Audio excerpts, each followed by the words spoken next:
ವಿದ್ಯಾ ಬಡಿ ಕಠಿಣ ಹೈ ಅಂತೇಳಿ ಐತಲ್ಲ, ಹಂಗೆ ಶಹನಾ ವಿದ್ಯಾ ಬಡಿ ಬಡಿ ಬಡಿ ಕಠಿಣ ಹೈ ಅಂದ್ರೆ ಗಾಯನಕ್ಕಿಂತಲೂ ಭಾಳ ಕಷ್ಟ.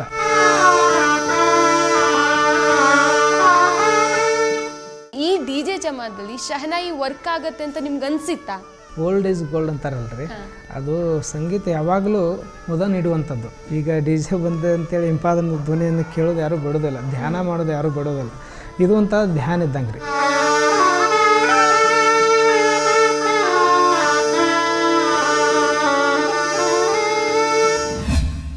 ನಮಸ್ಕಾರ, ಏತಿನ.comಗೆ ಸ್ವಾಗತ. ನಾನು GM ಪವಿತ್ರ.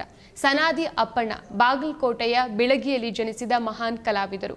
ಶೆಹನಾಯಿ ಇದು ಅವರ ಕುಲಕಸುಬಿನ ವಾದನವನ್ನೇ ತಮ್ಮ ಮುಂದಿನ ಜೀವನಕ್ಕೂ ನಡೆಸ್ಕೊಂಡು ಹೋಗಿ ರಾಜವಂಶಸ್ಥರಿಂದ ಒಳ್ಳೆ ಹೆಸರನ್ನು ಪಡೆದಿದ್ರು ಕೂಡ. ಸೊ ಇವರ ವಂಶಸ್ಥರು ಇವತ್ತು ನಮ್ಮ ಈ ಕಾರ್ಯಕ್ರಮದಲ್ಲಿ ಭಾಗಿಯಾಗಿದ್ದಾರೆ. ಬನ್ನಿ ಅವರನ್ನ ಕಾರ್ಯಕ್ರಮಕ್ಕೆ ಸ್ವಾಗತಿಸೋಣ. ನಮ್ಮ ಜೊತೆ ಇವತ್ತು ಬಸವರಾಜ್ ಭಜಂತ್ರಿ ಅವರು ಇದ್ದಾರೆ. ಸರ್ ನಮಸ್ತೆ, ಕಾರ್ಯಕ್ರಮಕ್ಕೆ ಸ್ವಾಗತ. ಹಾಗೇನೆ ಕಾಶಿಬಾಯಿ ಭಜಂತ್ರಿ ಅವರು ಕೂಡ ಇದ್ದಾರೆ. ಮೇಡಮ್, ನಿಮಗೂ ಕೂಡ ಕಾರ್ಯಕ್ರಮಕ್ಕೆ ಸ್ವಾಗತ. ಇನ್ನು ಇವರಿಬ್ಬರ ಮಗನಾದಂಥ ಡಾಕ್ಟರ್ ಪುಟ್ಟರಾಜ್ ಭಜಂತ್ರಿ ಅವರಿದ್ದಾರೆ. ಸರ್ ನಿಮಗೂ ಕೂಡ ಕಾರ್ಯಕ್ರಮಕ್ಕೆ ಸ್ವಾಗತ. ಇವತ್ತಿನ ನಮ್ಮ ಈ ಕಾರ್ಯಕ್ರಮವನ್ನ ಒಂದು ಒಳ್ಳೆ ಶೆಹನಾಯಿ ಕೇಳೋ ಮೂಲಕ ಶುರು ಮಾಡೋಣ.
ಲೋಕಕ್ಕೆ ನಮ್ಮನ್ನು ಕರ್ಕೊಂಡು ಹೋಗಿ ಬಂದ್ರಿ. ಯಾಕಂದರೆ ಈಗಿನ DJ ಜಮಾನದಲ್ಲಿ ಈ ಒಂದು ಸಂಗೀತ ಎಲ್ಲ ನಮ್ಮ ಕಿವಿಗೆ ಕೇಳೋದು ಕಡಿಮೆ ಆಗಿ ಹೋಗ್ಬಿಟ್ಟಿದೆ.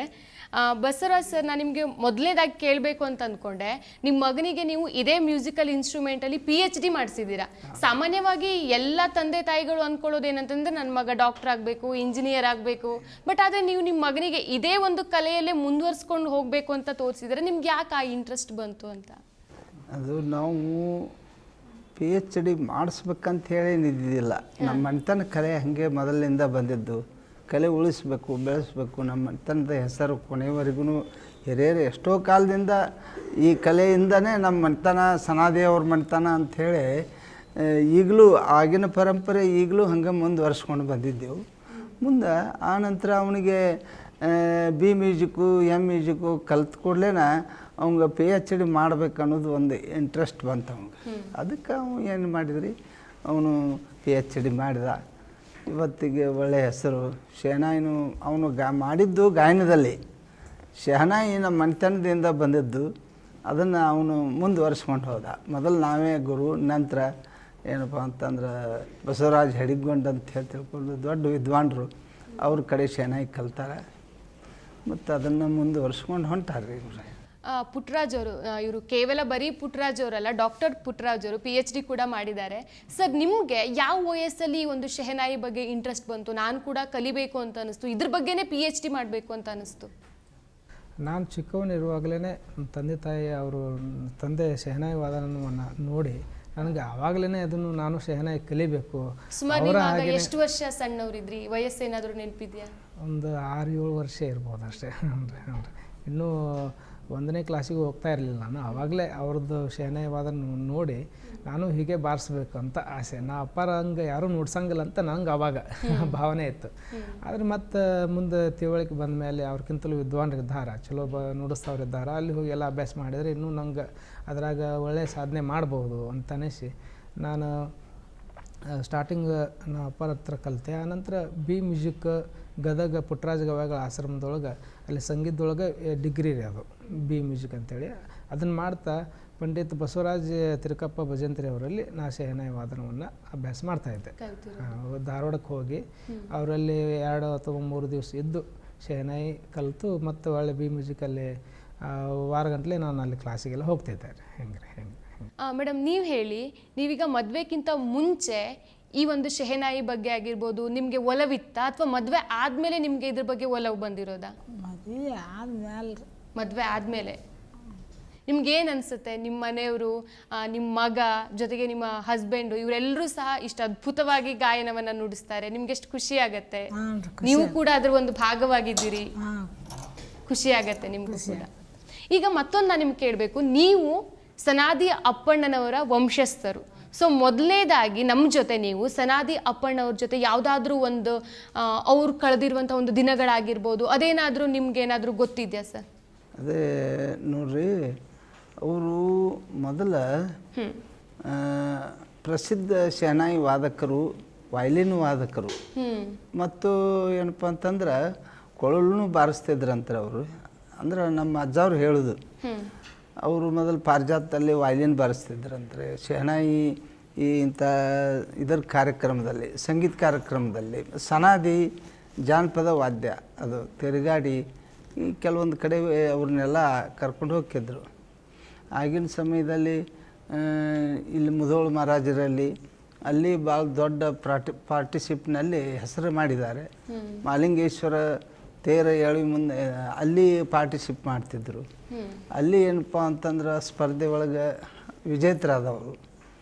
ವಿಜೇತರಾಗಿ ಇವತ್ತಿಗೂ ಆ ವಿಜೇತ ಆದದ್ದಕ್ಕಾಗಿ ಅಜ್ಜವ್ರು ಏನು ನೀ ಕೇಳಪ್ಪ, ನಾನು ಕೊಡ್ತೀನಿ ನಿನಗೆ, ನನಗೆ ಸಂತೋಷ ಭಾಳ ಆಗೈತೆ ಅಂಥೇಳಿ ಅಜ್ಜಾರು ಕೇಳಿದಾಗ, ಏನು ಬೇಡ್ರಿ ಅಜ್ಜವ್ರ, ನನಗೆ ಮಾಲಿಂಗೇಶ್ವರ ತೇರ ಈ ಎಳೆಯೋಕ್ಕಿಂತ ಪೂರ್ವದಲ್ಲಿ ನಮ್ಮ ಬೆಳಗ್ಗೆ ಹೆಸರಲ್ಲಿ ಒಂದು ಕಾಯಿ ಹೊಡೆದ್ರೆ ಸಾಕು, ಅದೇ ನನಗೆ ಏನಪ್ಪ ಅಂತಂದ್ರೆ ಗೌರವ, ಮತ್ತು ನಮ್ಮ ಊರಿನ ಗೌರವ.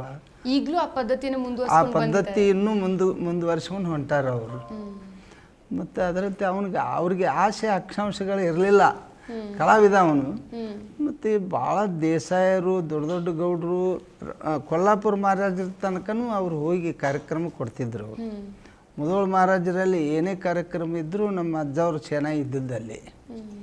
ಮತ್ತು ಸೊಣ್ಣದ ದೇಸಾಯರ ವಾಡೆ ಅದಾರೆ, ಅಲ್ಲಿ ಗಣಪತಿ ಪ್ರತಿ ವರ್ಷ ಗಣಪತಿ ಉತ್ಸವ. ಆನಂತರ ಇವರು ಎಡಹಳ್ಳಿ ದೇಸಾಯರು, ಆರ್ ಎಮ್ ದೇಸಾಯರು ತಂದೆಯವರು, ಅವರು ಕರೆಸ್ತಿದ್ರಂತ್ರಿ. ಅಲ್ಲಿ ಸುತ್ತಮುತ್ತ ದೇಸಾಯರ ವಾಡ್ಯದಾಗ ಹೆಚ್ಚು ಕಾರ್ಯಕ್ರಮಕ್ಕೆ ಅಪ್ಪನ ಶರಣ ಇರಬೇಕಲ್ಲಿ. ಅದು ಒಂದು ಪರಂಪರೆ. ಮತ್ತು ಅಷ್ಟೆಲ್ಲರಿಗೂ ಪ್ರೀತಿ ಪಾತ್ರರ ಆಗಕ್ಕೆ ಕಲೆನೇ ಕಾರಣ ಅವರಿಗೆ. ಕಲೆ ಅವರಲ್ಲಿ ಒಂದು ಕಲೆ ಇತ್ತಲ್ಲ, ಆ ಕಲೆಗೆ ಬಿಸ್ಮಿಲ್ಲಾ ಖಾನಕ್ಕಿಂತಲೂ ಮೊದಲನೇ ಇವರು ಸನಾದಿ ಅಪ್ಪಣ್ಣನ ಅಪ್ಪ ಇವರೆಲ್ಲ ಕೊಲ್ಲಾಪುರ ಮಹಾರಾಜರಲ್ಲಿ ಬಾರಿಸೋದನ್ನು ಏನಪ್ಪ ಅಂತಂದ್ರೆ ಕೇಳಿದವ್ರ ಜನ ಬಿಸ್ಮಿಲ್ಲಾ ಖಾನ್ರ ತನಕ ಸುದ್ದಿ ಹೋಗೈತ್ರಿ. ಅದು ಹೋಗಿ ಮುಂದೆ ಮೀರಾಸವನ ಉರ್ಸಕ್ಕೆ ನಮ್ಮ ಅಜ್ಜ ಅವ್ರನ್ನ ಪ್ರತಿ ವರ್ಷ ಅಲ್ಲಿ ನುಡ್ಸಕ್ಕೆ ಕರೆಸ್ತಿದ್ರಂತೆ. ಮೀರಾಸವನ ಉರ್ಸಕ್ಕೆ ಅವರು ಹೋಗ್ತಿದ್ರು ಅವಾಗ ರೀ. ಅಲ್ಲಿಂದ ಪ್ರತಿ ವರ್ಷ ಗಣಪತಿ ಉತ್ಸವಕ್ಕೆ ಇಲ್ಲಿ ಕೊಲ್ಲಾಪುರ ಮಹಾರಾಜರಲ್ಲಿ ಹೋಗಿದ್ರು. ನಮಗೆ 100 ಕೂರಿಗೆ ಜಮೀನು ಕೊಟ್ಟಿದ್ದರು. ಎಲ್ಲಿಗೆ? ಇಲ್ಲಿ ಬಾಡಗಂಡಿ ಅಂತ ಹತ್ತಿರ ಅದಾರೆ, ನಮ್ಮ ಬಿಳಿಗಿಗೆ ಒಂದು 5-6 ಕಿಲೋಮೀಟ್ರ್ ರೀ. 100 ಕೂರಿಗೆ ಜಮೀನು ಎದಕ್ಕೆ ಕೊಟ್ಟಿದ್ರು ಅಂದ್ರೆ ಅಲ್ಲಿ ಗಣಪತಿ ಉತ್ಸವಕ್ಕೆ ಇವರು ಬಾರಿಸ್ಬೇಕಲ್ಲಿ ಮೆರವಣಿಗೆ ಮತ್ತು ಕೂಡ್ಸೋಕ್ಕೆ ಗಣಪತಿ ಕಳ್ಸೋಕ್ಕೆ ಅಂಥೇಳಿ ಆ ಗೌಡರು ಕೊಟ್ಟಿದ್ರು ಅದನ್ನು. ಆದರೆ ಇವರು ಕೊಲ್ಲಾಪುರ ಮಹಾರಾಜರಲ್ಲಿ ಹೋಗೋದ್ರಿಂದ ಇಲ್ಲಿ ಗಣಪತಿ ಉತ್ಸವಕ್ಕೆ ಯಾರೂ ಸೇವಾ ಮಾಡೋರು ಇಲ್ದಂಗೆ ಆಯಿತು. ಹೀಗಾಗಿ ಅವ್ರಿಗೆ 2-3 ವರ್ಷ ತಡೆದು ಸಾಬಣ್ಣನ ಕರೆಸಿದ್ರಂತ ಅವಾಗ. ಅಂದರೆ ಯಾರು? ಅಪ್ಪಣ್ಣನ ಅಪ್ಪ ಕರೆಸಿದ್ರೆ ಇವ್ರನ್ನೂ ಕರ್ಕೊಂಡು ಹೋಗಿದ್ದಂತ. ಹೋದಾಗ ಏನ್ರಪ್ಪ ನೀವೆಲ್ಲ ದೊಡ್ಡ ದೊಡ್ಡ ಗೌಡರು ದೇಸಾಯರು ಮತ್ತು ರಾಜರಲ್ಲಿ ಬಾರಿಸೋರು, ಮತ್ತು ನಮ್ಮಲ್ಲಿ ಕಾರ್ಯಕ್ರಮಕ್ಕೆ ಮತ್ತು ನಿಮಗೆ 100 ಕೂರಿಗೆ ಜಮೀನು ಕೊಟ್ಟಿವಿ ನಾವು, ಸಾಮಾನ್ಯ ಅಲ್ಲ.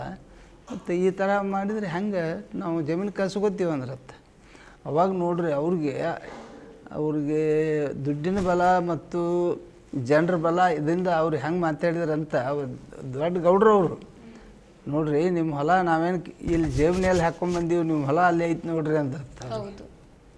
ಅಷ್ಟು ಅವರು ಕಲೆಯಿಂದನೇ ಇಷ್ಟು ಸೊಕ್ಕಿನ ಮಾತಾಡಿದ್ರಂಥವ್ರು. ನಮ್ಮ ಹಿರಿಯರು ಹೇಳ್ತಿದ್ರಿ ಅದನ್ನು.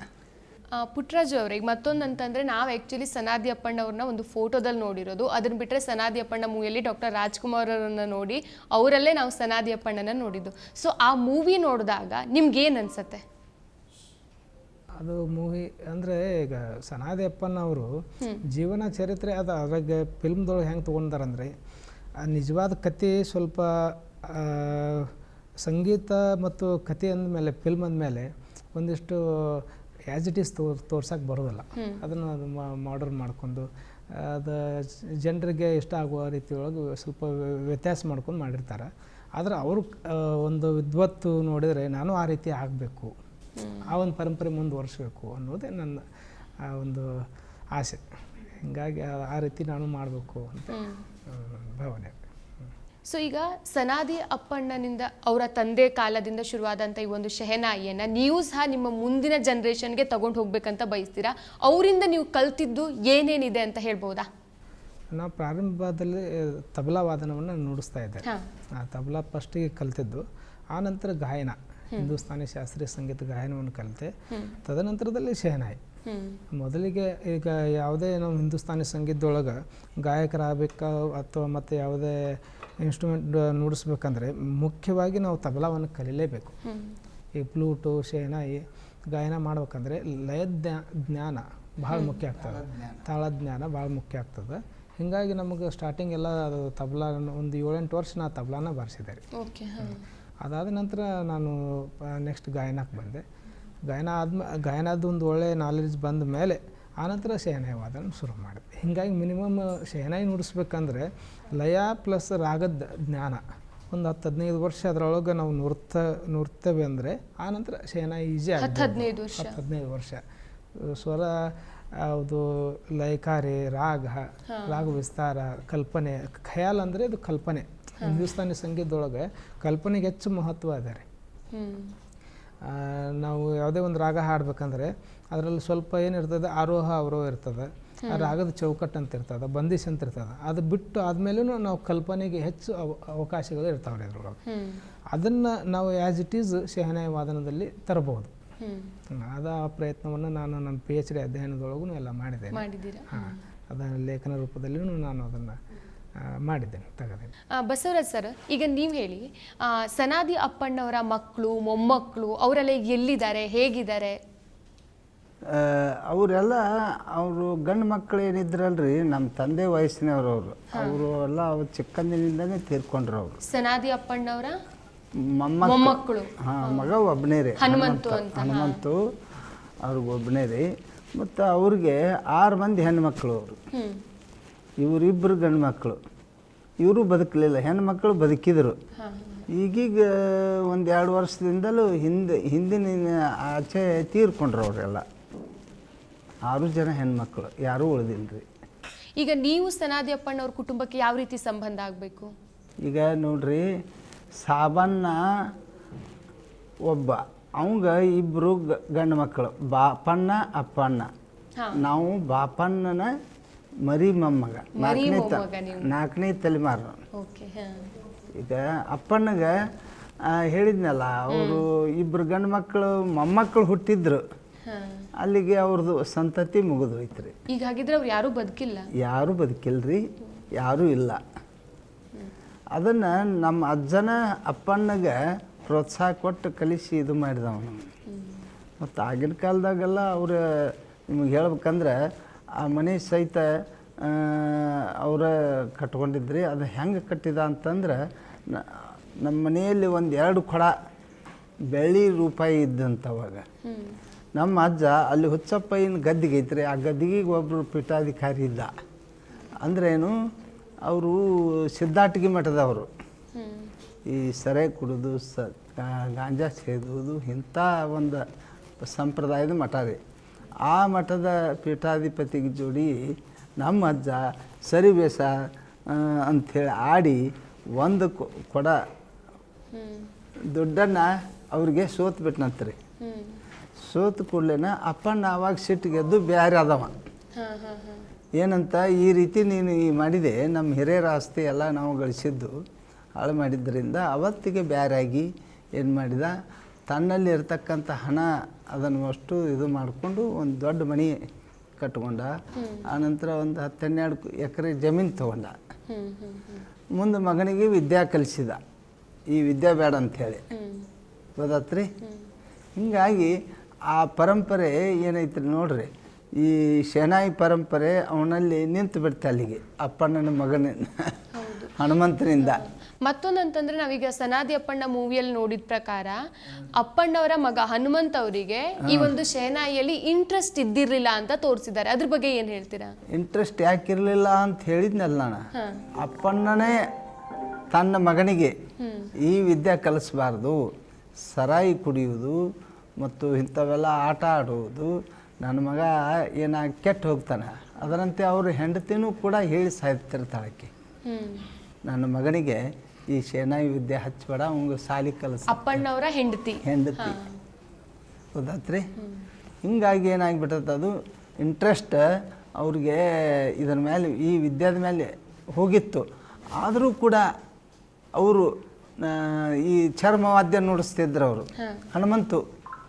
ಹನುಮಂತು ಚರ್ಮವಾದ್ಯ ಹೆಂಗೆ ನುಡಿಸ್ತಿದ್ದ ಅಂದ್ರೆ, ಸಣ್ಣ ಮಗಳ ಮದುವೆ ಇತ್ತು, ಅಲ್ಲೇ ಪಕ್ಕದಲ್ಲಿ ಸಿದ್ದಾಪುರ ಅಂತ, ಅಲ್ಲಿ ನಮ್ಮ ಸಂಬಂಧಿಕರೇ ಅವರು ನೆಂಟರಾಗ್ಬೇಕ್ರಿ.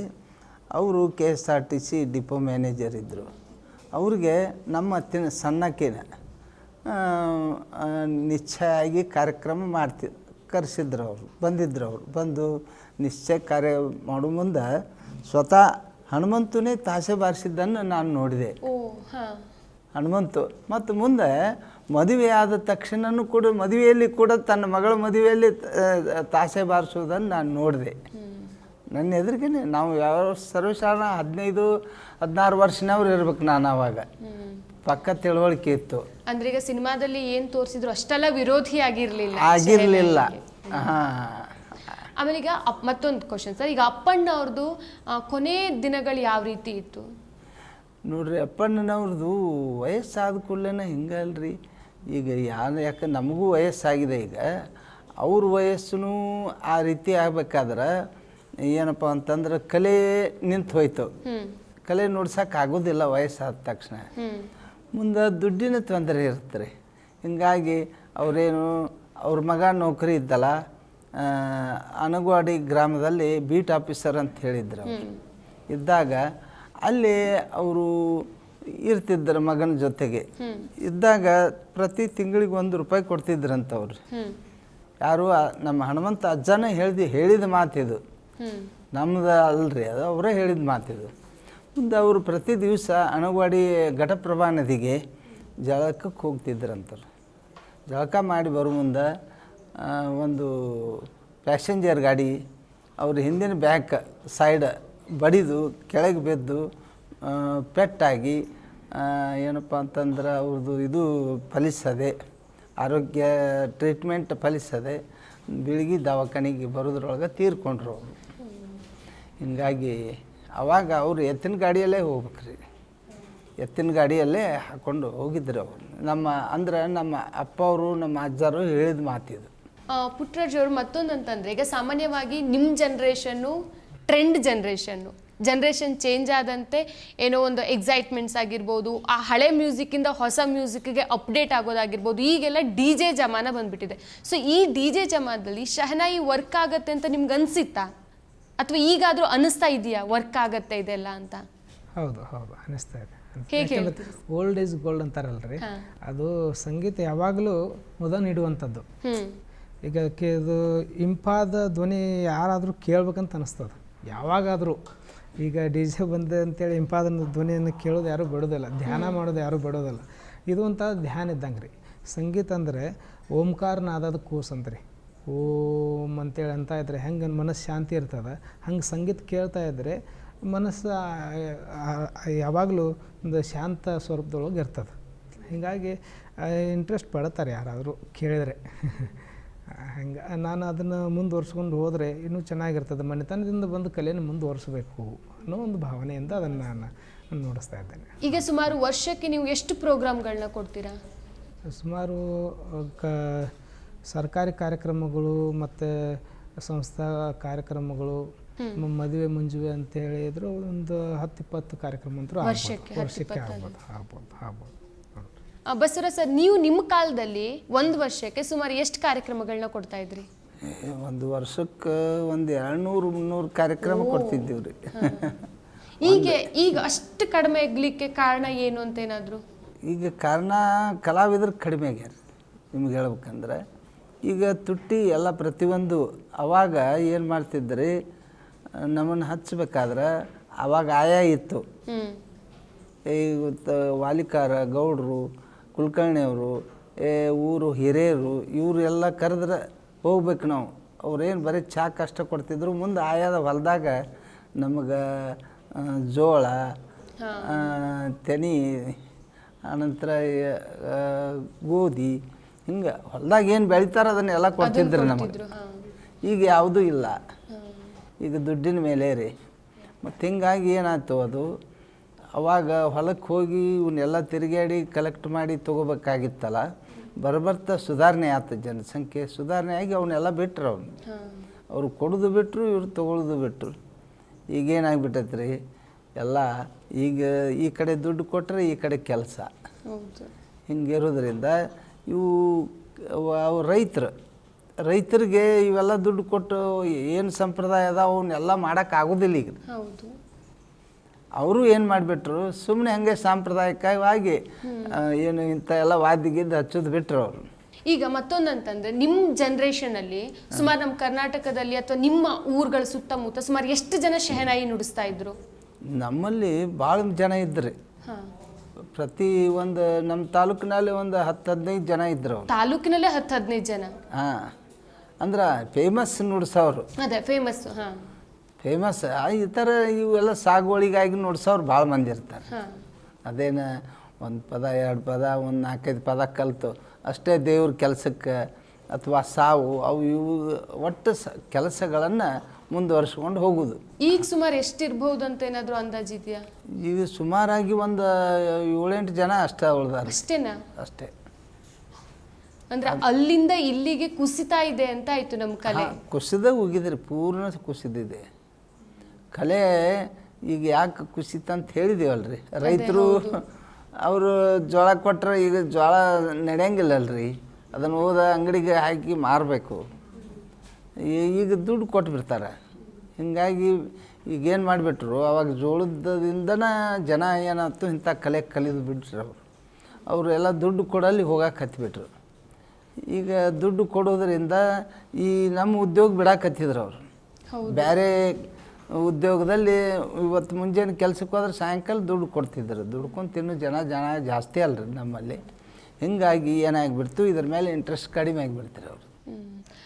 ಪುಟ್ಟರಾಜ್ ಅವರು, ನೀವು ಆಗಲೇ ಹೇಳಿದ್ರಿ ನಾವು ನಮ್ಮ ಒಂದು ತಲೆತಲಾಂತರಗಳಿಂದ ಬಂದಂಥ ಕಲೆಯನ್ನು ಮುಂದುವರಿಸ್ಕೊಂಡು ಹೋಗಬೇಕು ಅಂತ. ಬಟ್ ಆದರೆ ಸರ್ ಹೇಳೋ ಪ್ರಕಾರ ಇಡೀ ಕರ್ನಾಟಕದಲ್ಲೇ ಒಂದು 7-8 ಜನ ಇದ್ದಾರೆ ಅಂತ ಹೇಳ್ತಿದ್ದಾರೆ. ಯಾಕಿಷ್ಟು ಕಡಿಮೆ ಆಯಿತು? ಇದಕ್ಕೆ ಸರ್ಕಾರದಿಂದ ಏನಾದರೂ ಪ್ರೋತ್ಸಾಹ ಸಿಗ್ತಾ ಇಲ್ವಾ, ಅಥವಾ ಬೇರೆ ಕೆಲಸಗಳಿಗೆ ಇಂಟ್ರೆಸ್ಟ್ ಜಾಸ್ತಿ ತೋರಿಸ್ತಿದ್ದಾರಾ? ಏನು ಕಾರಣ ಇರ್ಬೋದು ಸರ್ ನಿಮ್ಮ ಪ್ರಕಾರ?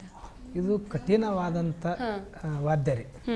ಈಗ ಗಾನ ವಿದ್ಯಾ ಬಡಿ ಕಠಿಣ ಹೈ ಅಂತ ಹೇಳಿತಲ್ಲ, ಹಂಗೆ ಶಹನಾ ವಿದ್ಯಾ ಬಡಿ ಬಡಿ ಬಡಿ ಕಠಿಣ ಹೈ. ಅಂದ್ರೆ ಗಾಯನಕ್ಕಿಂತಲೂ ಭಾಳ ಕಷ್ಟ.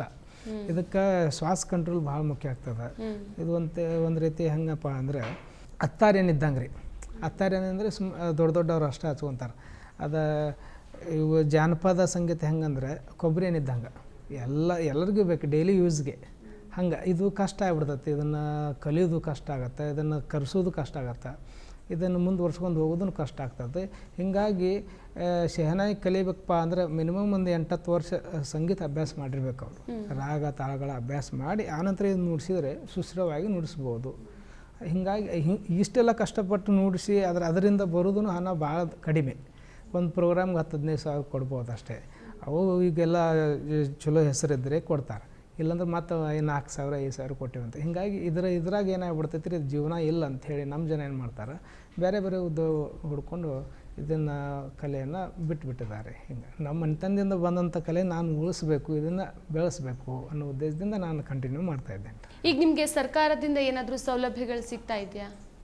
ಸರ್ಕಾರದಿಂದ ನಮಗಂತ ಏನು ಸೌಲಭ್ಯ ಇಲ್ಲ ರೀ. ಹಿರಿಯ ಕಲಾವಿದರಿಗೆ ಕೊಡ್ತಾರೆ, 58-60 ವರ್ಷ ಆದವ್ರಿಗೆ ಕಲಾವಿದರ ಮಾಶಾಸನ ಅಂತೇಳಿ ಕೊಡ್ತಾ ಇದ್ದಾರೆ. ನಮ್ಮ ತಂದೆಯವ್ರಿಗೆ ಬರ್ತದೆ. ನಮ್ಮಂಥ ಯುವ ಕಲಾವಿದರಿಗೆ ಕಾರ್ಯಕ್ರಮಗಳು ಕೊಡ್ತಾರೆ ಅಷ್ಟೇ, ಮತ್ತೇನು ಸಹಾಯ ಸಹಕಾರ ಏನಿಲ್ಲ. ಈ ಕಲೆ ಉಳಿಬೇಕಂದ್ರೆ ಬೇರೆ ಬೇರೆ ದೇವಸ್ಥಾನದೊಳಗೆ ನಮ್ಮಂಥ ಶಹನಾಯಿ ವಾದಕರನ್ನು ನೇಮಕ ಮಾಡಿಕೊಂಡ್ರೆ ನಮ್ಮ ಶಹನಾಯಿ ಕಲೆನೂ ಉಳಿತದೆ, ನಮ್ಮ ಜೀವನನೂ ಸಾಗ್ತದೆ. ಆ ನಿಟ್ಟಿನೊಳಗೆ ಸರ್ಕಾರ ನಮಗೊಂದು ನೇಮಕಾತಿ ಮಾಡ್ಕೊಳ್ಳುವಂಥ ಒಂದು ಅವಕಾಶವನ್ನು ಮಾಡಿಕೊಟ್ರೆ ನಮ್ಮ ಜೀವನ ಸರಳವಾಗ್ಬೋದು. ಇದೇ ನಾವು ಸರ್ಕಾರಕ್ಕೆ ಬೇಡ್ಕೊಳ್ಳೋದು ಮನವಿ ಈ ಮೂಲಕ. ಕಾಶಿ ಭಯ್ಯಮ್ಮ, ನೀವು ಹೇಳಿ, ಈಗ ಈ ಶಹನಾಯಿ ಬಗ್ಗೆ ನೀವು ಆಗಲೇ ಹೇಳಿದ್ರೆ ನನಗೆ ಮೊದಲು ಗೊತ್ತಿರಲಿಲ್ಲ ಅಂತ. ಅದು ಮದುವೆ ಆದಮೇಲೆ ನೀವು ಕಲ್ತಿರೋದು ಅಥವಾ ನೋಡ್ತಾ ಇರೋದು ಮತ್ತು ಅವ್ರ ಜೊತೆಗೆ ನೀವು ಭಾಗಿಯಾಗಿರೋದು, ಅದ್ರ ಬಗ್ಗೆ ಹೇಳಿ. ನಿಮ್ಮ ಜರ್ನಿ ಯಾವ ರೀತಿ ಇತ್ತು ಸ್ಟಾರ್ಟಿಂಗಿಂದ ಇಲ್ಲಿ ತನಕ? ಸ್ಟಾರ್ಟಿಂಗ್ ಅಂದರೆ ನಾವು ಇಂಥದಾಗ ಅವರ ನಮ್ಮ ಮನೆಯವರ ಹೋಗಿದ್ರಲ್ಲ, ಈಗೀಗ ಒಂದು 10 ವರ್ಷ ಆಯ್ತು, 10-15 ವರ್ಷ ಆಯ್ತು ಇಷ್ಟ ಈ ಕಡೆ ಬರಾಕತ್ತಿ ನಾನು.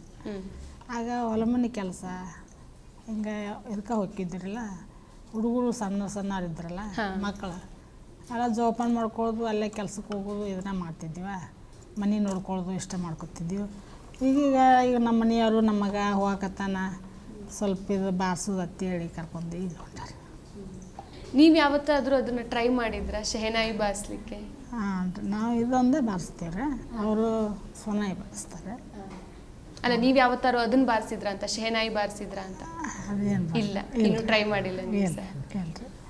ಈಗ ಮತ್ತೊಂದಂತಂದ್ರೆ, ಸಾಮಾನ್ಯವಾಗಿ ಇಂಥ ಕಲೆ ಆ್ಯಕ್ಚುಲಿ 100 ವರ್ಷಗಳಿಂದ ಬಂದಂಥ ಕಲೆ. ಈ ಕಲೆನ ನಾವು ಮುಂದಿನ ಜನ್ರೇಷನ್ ಅವ್ರಿಗೆ ಒಂದು ಕೊಡುಗೆಯಾಗಿ ಕೊಡಬೇಕು, ಹೌದಲ್ವಾ? ಈಗ ಈ ಕಲೆ ಉಳಿಬೇಕು ಅಂತಂದ್ರೆ ಕೇವಲ ನಮ್ಮಿಂದ ಮಾತ್ರ ಅಲ್ಲ, ಸರ್ಕಾರದಿಂದನೂ ಸಹ ಸೌಲಭ್ಯಗಳು ಬೇಕಾಗತ್ತೆ. ಈಗ ನಿಮ್ಮ ಮೂಲಕ ಸರ್ಕಾರಕ್ಕೆ ಮನವಿ ಮಾಡೋದಿದ್ರೆ ಏನೆಲ್ಲ ಸೌಲಭ್ಯಗಳು ಕೊಡಬೇಕು ಅಂತ ಅನ್ಕೋತೀರಿ? ಫಾರ್ ಎಕ್ಸಾಂಪಲ್, ಈಗ ಯಾವುದಾದ್ರೂ ಒಂದು ವಿಚಾರ ಬಗ್ಗೆ, ಈಗ ನಾವು ಸ್ಕೂಲಿಗೆ ಹೋಗ್ತೀವಿ, ಶಾಲೆ ಕಲಿತೀವಿ, ಅದೇ ರೀತಿ ಇದಕ್ಕೂ ಕೂಡ ಏನಾದರೂ ಒಂದು ಸ್ಕೂಲ್ ಮಾಡೋದಾಗಿರ್ಬೋದು, ಅದಕ್ಕೋಸ್ಕರ ಅಂತ ಏನಾದರೂ ಒಂದು ಟ್ರೈನಿಂಗ್ ಸೆಂಟರ್ ಥರ ಮಾಡೋದಾಗಿರ್ಬೋದು, ಆ ಥರ ಏನಾದರೂ ಮಾಡ್ಬೋದಾ ಅಂತ ಪುಟ್ಟರಾಜ್ ಅವರೇ? ಈಗ ಗಾಯನ ಕಲೀಲಿಕ್ಕೆ ಗಂಗೂಬಾಯಿ ಹಾನಗಲ್ ಗುರುಕುಲ ಅಂತೇಳಿ ಮಾಡಿದರು. ಅಲ್ಲಿ ಗುರುಗಳನ್ನ ನೇಮಕ ಮಾಡಿಕೊಂಡ್ರು. ಒಂದು 4-5 ಜನ ಗುರುಗಳನ್ನ ನೇಮಕ ಮಾಡ್ಕೊಂಡು ಸರ್ಕಾರದಿಂದನೇ ವಿದ್ಯಾರ್ಥಿಗಳನ್ನು ಮಿನಿಮಮ್ ಒಂದು 4 ವರ್ಷಗಳನ್ನು ಆ ಕಾಲ ಅವರಿಗೆ ಶಿಕ್ಷಣ ಕೊಟ್ಟು, ಅಲ್ಲಿ SLC ಅಥವಾ PUC ಆದಂಥ ವಿದ್ಯಾರ್ಥಿಗಳನ್ನು ಅವರ ಧ್ವನಿ ಪರೀಕ್ಷೆ ಮಾಡಿ ಅವರಿಗೆ ಗಾಯನ ಇವರು ಕಲಿಯಲಿಕ್ಕೆ ಅರ್ಹರಿದ್ದಾರೋ ಇಲ್ಲೋ ಅನ್ನೋ ಪರೀಕ್ಷೆ ಮಾಡಿಕೊಂಡು ಅವ್ರು ಮಿನಿಮಮ್ 4-5 ವರ್ಷಗಳ ಕಾಲ ಅವ್ರಿಗೆ ಒಬ್ಬ ಗುರುಗಳನ್ನ ಕೊಟ್ಟು ಅವರೆಲ್ಲ ಅಭ್ಯಾಸ ಮಾಡೋಕ್ಕೆ ಅವ್ರಿಗೆ ಎಲ್ಲ ಪ್ರೋತ್ಸಾಹ ಮಾಡ್ತಿದ್ರು. ಹೀಗಾಗಿ ಅದೊಂದು 8-10 ವರ್ಷ 10-15 ವರ್ಷದಿಂದ ನಡೀತಾ ಬಂತ್ರಿ. ಅದು ಇತ್ತಿತ್ತಲಾಗೇನೋ ಅದು ಮೈಸೂರು ಯೂನಿವರ್ಸಿಟಿ ಅಂಡರ್ ಆಗಿ ಸ್ವಲ್ಪ ಅದೇನೋ ತಟಸ್ಥ ಆಗಿದೆ, ಅದನ್ನು ಬಂದ್ ಮಾಡ್ಬೇಕಂತೇಳಿ ಏನೋ ಆಗಿದೆ. ಅದು ಕೋರ್ಟ್ ಎಲ್ಲ ಹೊಂಟಿದ್ದಾರೆ. ಹಾಗೆ ನಮ್ಮ ಕಲೆ ಉಳಿಬೇಕಂದ್ರೆ ನಮ್ಮ ಶೆಹನಾಯಿಗೂ ಒಂದು ಗುರುಕುಲ ಆಗಬೇಕು. ಉತ್ತರ ಕರ್ನಾಟಕದ ವಾದ್ಯ ಇದು, ಹೆಚ್ಚು ಪ್ರಸಿದ್ಧ ವಾದ್ಯ. ನಮ್ಮ ಮನೆತನದಿಂದಂತರೂ ಇಡೀ ದೇಶದಾದ್ಯಂತನೇ ಹೆಚ್ಚು ಪ್ರಸಿದ್ಧಿ ಆಗಿರುವಂಥ ವಾದ್ಯ. ನಮಗೆ ಸನಾದಿಯರ ಅಂತಲೂ ಕರೀತಾರೆ ಈಗಲೂ. ನಮ್ಮ ಬೀಳಿಗೆ ಒಳಗೆ ಸನಾದಿ ಬಸನ್ನ, ಸನಾದಿ ಪುಟ್ಟಣ್ಣ ಅಂತೇಳಿ, ನಮ್ಮ ಸನಾದಿ ಅಪ್ಪನ ಅಂತೇಳಿ ಏನೇ ಕರಿತಿದ್ದಾರಲ್ಲ, ಹಂಗೆ ಸನಾದಿ ಮನೆತನದವ್ರು ನಾವು. ಈ ಸನಾದಿ ಕಲೆ ಉಳಿಬೇಕಂದ್ರೆ ಎಷ್ಟೋ ಜನ ನಮ್ಮ ಜನಾಂಗದವರು ಬರೀ ಇದನ್ನು ಕಲಿಬೇಕಂತೇಳಿ ಆಸೆ ಇರ್ತದೆ, ಆದರೆ ಕಲಿಯುವಂಥ ಅವಕಾಶ ಸಿಗೋದಿಲ್ಲ, ಗುರುಗಳು ಸಿಗೋದಿಲ್ಲ.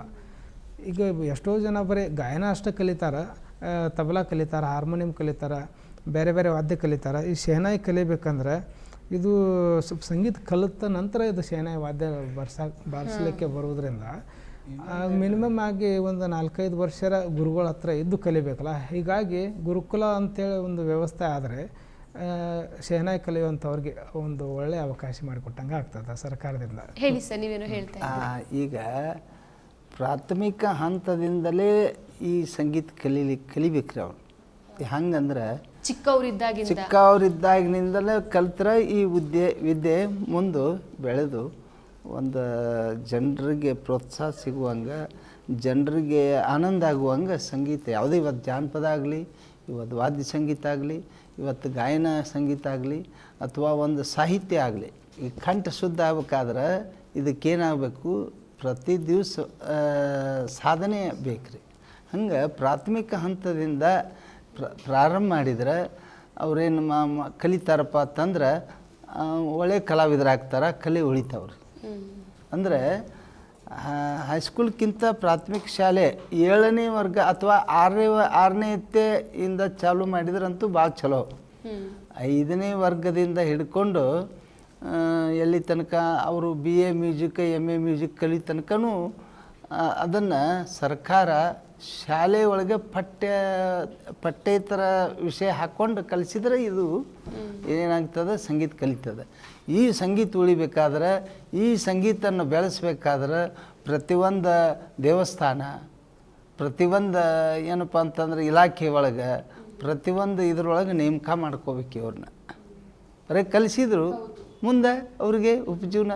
ಈಗ ನೋಡ್ರಿ, ಈಗ ಈ ಆಕಾಶವಾಣಿಯಾಗ ನಿಲಯದ ಕಲಾವಿದರು ಯಾರು ಕಲಾವಿದರೇ ಇರ್ತಾರೆ ಅದ್ರಾಗ. ಹಂಗೆ ಪ್ರತಿಯೊಂದರಾಗ ಕಲೆಯನ್ನು ಹೆಚ್ಚು ಇದು ಮಾಡೋದ್ರಿಂದ ಸರ್ಕಾರಕ್ಕೆ ಅದು ಒಂದು ಥರ ಸಂಸ್ಕೃತಿ ಬೆಳೆಸಿದಂಗೆ. ಅಂದ್ರೆ ಈಗ ಕೆಲಸ ಅಂತಂದ್ರೆ ಯಾವ ರೀತಿ ಕೊಡಬೇಕು ಅಂತ ಹೇಳ್ತೀರಿ ನೀವು? ನೋಡ್ರಿ, ಕೆಲಸ ಅಂದ್ರೆ ಈಗ ಹೇಳ್ರಿ, ಈಗ ಸಂಸ್ಕೃತಿ ಇಲಾಖೆ ಒಳಗೆ ಸಾಕಷ್ಟು ಕಾರ್ಯಕ್ರಮಗಳನ್ನು ನಡೆಸ್ತಿರ್ತಾರೆ, ಅಲ್ಲಿ ಕಲಾವಿದರು ಇರಬೇಕು. ಆನಂತರ ಆಕಾಶವಾಣಿಯಾಗ ಕಲಾವಿದರು ಇರಬೇಕು. ಆನಂತರ ಆಕಾಶವಾಣಿಯಾಗ ಅಂದ್ರೆ ಹೆಚ್ಚು ಅಲ್ಲಿ ಯಾರು ಇವ್ರು ಬರ್ತಾರೆ, ಕ್ಯಾಮ್ರಾಮ್ಯಾನ್ ಹೆಚ್ಚು ಬರ್ತಾರೆ ಅಲ್ಲಿ. ಆನಂತರ ಮುಂದೆ ದೇವಸ್ಥಾನದಾಗ, ಪ್ರತಿಯೊಂದು ದೇವಸ್ಥಾನ ಮಠಮಾನ್ಯ ಅವ್ರಿಗೆ ಅಲ್ಲಿ ಪರ್ಮನೆಂಟ್ ಕೆಲಸ ಕೊಡ್ಬೇಕು. ಅವರು ಕೊಟ್ಟರೆ ಇದು ಈ ಇಂಟ್ರೆಸ್ಟ್ ಆಗಿ ಇಂಥ ಈ ಕಲೆಯನ್ನು, ಭಾರತ ಪರಂಪರೆಯ ಸಂಸ್ಕೃತಿ ಪರಂಪರೆಯನ್ನು ಬೆಳಿಬೇಕಂದ್ರೆ ಇದನ್ನೆಲ್ಲ ಮಾಡ್ಬೇಕು. ಬಿಸ್ಮಿಲ್ಲಾ ಖಾನ್ರು ಅವ್ರಿಗೆ ಪ್ರಶಸ್ತಿ ಕೊಟ್ಟಾಗ ಅವ್ರು ಏನು ಹೇಳಿದ್ರಂದ್ರೆ, ನನಗೆ ಪ್ರಶಸ್ತಿ ಕೊಡಬೇಡ್ರಿ, ಭಾರತದ ಎಲ್ಲ ಆಕಾಶವಾಣಿಯಲ್ಲಿ ಬೆಳಗ್ಗೆ ಎದ್ದ ತಕ್ಷಣ ನಂದೊಂದು ಶೆಹನಾಯಿ ಹಾಕಂದ್ರೆ ಅವರು ಈಗಲೂ ಸಹಿತ ಆ ಪರಂಪರೆಯನ್ನು ಉಳಿಸ್ಕೊಂಡು ಹೊಂಟಾರೆ. ಹಂಗೆ ಈ ಕಲೆ ಉಳಿಬೇಕಾದ್ರೆ ಪ್ರಾಥಮಿಕ ಹಂತದಿಂದಲೇ ಬೆಳಿಬೇಕ್ರಿ. ಈಗ ಯಾರಾದರೂ ವಿದ್ಯಾರ್ಥಿಗಳು ಅಥವಾ ಫಾರ್ ಎಕ್ಸಾಂಪಲ್ ನಾನೇ ಆಗಿರ್ಬೋದು, ನನಗೆ ಶೆಹನಾಯಿ ಕಲಿಬೇಕು ಅಂತಂದರೆ ನೀವು ಕಲಿಸುವಂಥ ವ್ಯವಸ್ಥೆ ಅಥವಾ ಏನಾದರೂ ಟ್ರೈನಿಂಗ್ ಕೊಡೋದು ಏನಾದರೂ ಮಾಡ್ತೀರಾ ಅಂತ? ನಾವು ಕೊಡ್ಬೋದ್ರಿ, ಹಾಂ ನಾವು ಕೊಟ್ಟಿದ್ದೆವು. ನಮ್ಮ ಒಂದು 20-25 ವರ್ಷ ಸಂಗೀತ ಸ್ಕೂಲ್ ನಡೆಸಿದ್ದೀರಿ. ನಮಗೆ ವಯಸ್ಸಾಯಿತು ಮತ್ತು ಆ ಕಡೆ ಈ ಕಡೆ ಕಾರ್ಯಕ್ರಮ ಮತ್ತು ಅದ್ರ ಹಿಂದೆ ಮತ್ತೆ ಕಲ್ಸೋರು ಬೇಕಾದ್ರೆ ನಾವು ಎಲ್ಲಾರು ಹೋದ್ರೆ ಆ ಥರ ಯಾರೂ ಇರಲಿಲ್ಲ. ಬಾಗಲಕೋಟೆಯಿಂದ ಬರ್ತಿದ್ರು, ನಾವು ಅವ್ರನ್ನ ನೇಮಕ ಮಾಡ್ಕೊಂಡಿದ್ದೀವಿ ರೀ. ಅವ್ರು ಬಂದು ಕಲಿಸಿ ಹೋಗೋರು, ಅವ್ರಿಗೆ ವಯಸ್ಸಾಯಿತು, ಅವರು ಬಿಟ್ಟರು. ಹಿಂಗಾಗಿ ಏನಾಗ್ತದೆ ರೀ, ಈ ಸಂಗೀತ ಕಲಿಸೋರಲ್ಲಿ ಇಂಟ್ರೆಸ್ಟ್ ಬೇಕು. ಈಗ ನಾನು ಬರೇ ನನ್ನ ಏನಪ್ಪ ದುಡ್ಡು ನನ್ನ ವರ್ಚಸ್ಸು ನೋಡಬಾರ್ದು. ಇದಕ್ಕೆ ಇದ್ದ ವಿದ್ಯೆಯನ್ನು ಧಾರೆ ಮಾಡ್ಬೇಕಷ್ಟೇ. ಕಲೆ ಮುಖ್ಯ ಆಗುತ್ತೆ. ಹಾಂ, ಕಲೆ ಅಂಥವ್ರು ಈಗ ನೋಡ್ರಿ, ನಮಗೆ ಬಾಗಲಕೋಟೆ ಒಳಗೆ HR ಬಡ್ಗೇರ್ ಅಂಥೇಳಿ ಅವರು ಒಳ್ಳೆಯ ಗುರುಗಳ್ರಿ. ನಿಮ್ಗೆ ಹೇಳ್ಬೇಕಂದ್ರೆ ಬೇಕಾದವ್ರು ಹೋಗಲಿ, ಅವರು ಕೊಡಲಿ ಬಿಡಲಿ, ಅವ್ರಿಗೆ ವಿದ್ಯೆ ಕಲಿಸಿದ್ರು. ಇವತ್ತಿನ ದಿವಸ ಅವ್ರಿಗೆ ವಯಸ್ಸು ಜಾಸ್ತಿ ಆಗಿದೆ, ಮನೆಯಲ್ಲಿದ್ದಾರೆ. ಅವ್ರ ಶಿಷ್ಯರಂತೂ ಸಾಕಷ್ಟು ಕಡೆ ಇದ್ದಾರೆ. ನಾವು ಅವ್ರ ಕಡೆ ಕಲ್ತವ್ರ ಒಂದು ರೀತಿ ರೀ. ನಿಮಗೆ ಹೇಳ್ಬೇಕಂದ್ರೆ ನಮ್ಮ ಮಗನೂ ಅವ್ರ ಕಡೆ ಕಲ್ತಾನೆ ರೀ.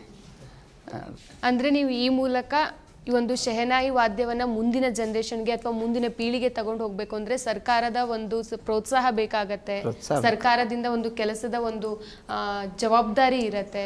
ಜೊತೆಗೆ ಅದ್ರ ಈ ಶೆಹನಾಯಿಯ ಒಂದು ಶಾಲೆಗಳನ್ನು ಓಪನ್ ಮಾಡಬೇಕು ಅಂತ ಕೇಳ್ಕೊಳ್ತೀರಾ? ಹೌದು. ಈ ಕಲೆಗೆ ಜಾತಿ ಮತ ಪಂಥ ಬರೋದಿಲ್ಲ ರೀ. ಉತ್ತರ ಭಾರತದಾಗ ಬ್ರಾಹ್ಮಣರು ಬಾರಿಸ್ತಾರ, ಮುಸಲ್ಮಾನರು ಬಾರಿಸ್ತಾರ, ಮತ್ತು ಅನೇಕ ಜಾತಿಯವರು ಬಾರಿಸ್ತಾರೆ. ಆದ್ರೆ ನಾವು ಕೊರಮ ಕಾಸ್ಟ್ನವರು ನಾವು ಉತ್ತರ ಕರ್ನಾಟಕದಲ್ಲಿ ಬಾರಿಸ್ತಾರೆ. ಯಾಕಂದ್ರೆ ಆ ಕಾಸ್ಟಿಗೆ ಒಂದು ಕಲೆ. ಈಗ ಏನಪ್ಪ, ಒಂದೊಂದು ಉದ್ಯೋಗದ ಮೇಲೆ ಒಂದೊಂದು ಹೆಸರು, ಆ ಹೆಸರಿನೊಳಗೆ ನಾವು ಕೊರಮರು ಏನಪ್ಪ ಶೆಣಾಯಿ ನುಡ್ಸವ್ರು ಆ ಭಾಗದಾಗ. ಮತ್ತು ಅಷ್ಟರಲ್ಲಿ ಈ ಕಡೆ ದಕ್ಷಿಣ ಕರ್ನಾಟಕದಲ್ಲಿ ಇಲ್ಲ, ಬೇರೆ ಜನಾಂಗ ಮಾಡ್ತಾರೆ. ಹೀಗಾಗಿ ಏನಾಗ್ತದೆ, ಹಿಂದಿನ ಪರಂಪರೆ ಅವೆಲ್ಲ ಹೋಗ್ಬೇಕು. ಒಂದು ರೀತಿ ಒಳ್ಳೆಯದೂ ಐತಿ, ಒಂದು ರೀತಿ ಕೆಟ್ಟದ್ದೂ ಐತ್ರಿ. ಜಾತಿ ಮೇಲೆ ಎಳಿಬಾರ್ದು ಕಲೆಯನ್ನು. ಕಲೆ ಮುಖ್ಯ. ಕಲೆ ಯಾರಪ್ಪನ ಸೊತ್ತು ಅಲ್ಲ. ಹಾಂ, ಯಾರಪ್ಪನ ಸೊತ್ತೂ ಅಲ್ಲ. ಅದಕ್ಕೆ ಶಾಲೆಯಿಂದ ಪ್ರಾರಂಭ ಆತಂದ್ರೆ ಇದಕ್ಕೆ ಕಲೆಗೆ ಜಾತಿ ಹತ್ತೋದಿಲ್ಲ. ಈಗೇನಾಗ್ಬಿಟ್ಟೈತೆ ರೀ, ಹಿಂದಿನಿಂದ ಹಿರಿಯರು ಕಲೆಗೆ ಒಂದು ಜಾತಿ ಹಚ್ಚಿಬಿಟ್ಟಿದ್ದಾರೆ. ಇದು ಹೋಗಬೇಕು ಅಂದ್ರೆ ಕಲೆ ಎಲ್ಲರಲ್ಲಿ ಬರಬೇಕದು. ಹೌದು ಸರ್, ಸರಿಯಾಗಿ ಹೇಳಿದ್ರಿ. ಹಾಂ ರೀ. ಇಷ್ಟೊತ್ತು ನಮ್ಮ ಈ ಕಾರ್ಯಕ್ರಮದಲ್ಲಿ ಭಾಗವಹಿಸಿ ಒಂದು ಒಳ್ಳೆಯ ಅದ್ಭುತ ಗಾಯನವನ್ನು ಸಹ ನುಡಿಸಿದಿರಿ. ಇಷ್ಟು ದೂರ ಬಂದಿದ್ದಕ್ಕೆ ತುಂಬ ಹೃದಯದ ಧನ್ಯವಾದಗಳು ಸರ್. ನಮಸ್ಕಾರ. ನಮಸ್ಕಾರ. ಸೊ ನೋಡಿದ್ರಲ್ವಾ, ಕಲೆ ಎಲ್ಲರಿಗೂ ಸಹ ಅಷ್ಟು ಸುಲಭವಾಗಿ ಸಿಗೋದಿಲ್ಲ. ಹಾಗೆ ಕಲೆ ಯಾರಪ್ಪನ ಸ್ವತ್ತು ಕೂಡ ಅಲ್ಲ. ಈ ಕಲೆಯನ್ನು ಉಳಿಸಿ ಬೆಳೆಸೋದು ನಮ್ಮ ಆದ್ಯ ಕರ್ತವ್ಯ ಕೂಡ ಹೌದು. ಯಾಕಂದರೆ ಈ ಶೆಹನಾಯಿ ಅನ್ನೋದು ಶತಮಾನಗಳ ಇತಿಹಾಸವನ್ನು ಹೊಂದಿರುವಂಥ ಒಂದು ಕಲೆ ಆಗಿರೋದ್ರಿಂದ ಇದನ್ನು ನಮ್ಮ ಮುಂದಿನ ಪೀಳಿಗೆಗೂ ಸಹ ನಾವು ತಗೊಂಡ್ಕೊಂಡು ಹೋಗಬೇಕಾಗತ್ತೆ. ಆದರೆ ಅದನ್ನು ತಗೊಂಡು ಹೋಗಲಿಕ್ಕೆ ನಮಗೆ ಸರ್ಕಾರದ ಪ್ರೋತ್ಸಾಹ ಕೂಡ ಬೇಕಾಗತ್ತೆ ಅಂತ ಹೇಳ್ತಿದ್ದಾರೆ.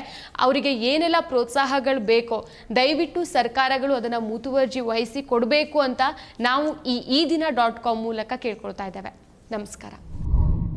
ಮತ್ತಷ್ಟು ವಿಶೇಷ ವಿಡಿಯೋಗಳನ್ನು ನೋಡಲು ಮತ್ತು ಹೊಸ ವಿಡಿಯೋಗಳ ಬಗ್ಗೆ ತಿಳಿಯಲು ಈ ದಿನ.com ಯೂಟ್ಯೂಬ್ ಚಾನೆಲ್ ಸಬ್ಸ್ಕ್ರೈಬ್ ಮಾಡಿ ಮತ್ತು ಬೆಲ್ ಐಕಾನ್ ಕ್ಲಿಕ್ ಮಾಡಿ.